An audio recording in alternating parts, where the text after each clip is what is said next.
ভোটটা কিন্তু সবচেয়ে বড় আমানত। বেলে হুজুরের কিতা কইলেন বুঝলাম না, বুঝাইয়া কইতে আসি।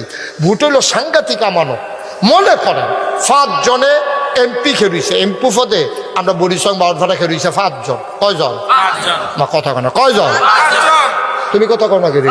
তুমি জানো কেডাই কি রহ, তুমি জানো একটা সিটারের হেডকোয়ার্টার, আরেকটা হইলো বাটফারের হেডকোয়ার্টার, আরেকটা হইলো স্মাগলার, আরেকটা হইলোতে একবার উপজেলা চেয়ারম্যান হয়েছিল, গন্ধ খাইছে গেছে বস্তা দিবারে হাতু বানাইয়া ডেইলি সকালে পানি দিয়া লাড়া দিয়াতে খাইতো।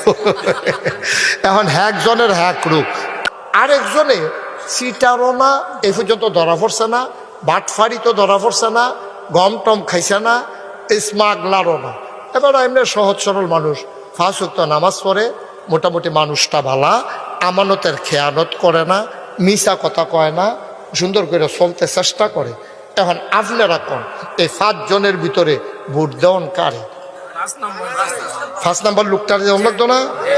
এখন 5 নাম্বার ভোটটারে দেওয়ান লাগবে, আপনার বিবেকে কয়, কিন্তু টেহায় না করে।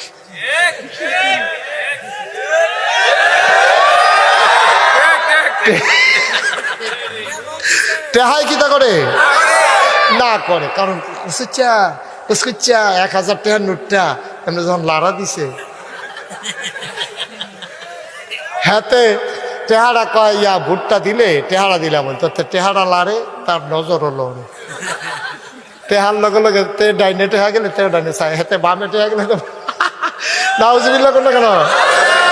এখন বিবেকে কয় ভোট দাও 5 নম্বর রে, গ্রামবাসী কয় আমরা গ্রামের প্রার্থী, তে বাটফার হোক সিটার হোক, কানা হোক কুইর হোক, আতাইয়া ভাব ডাকবো।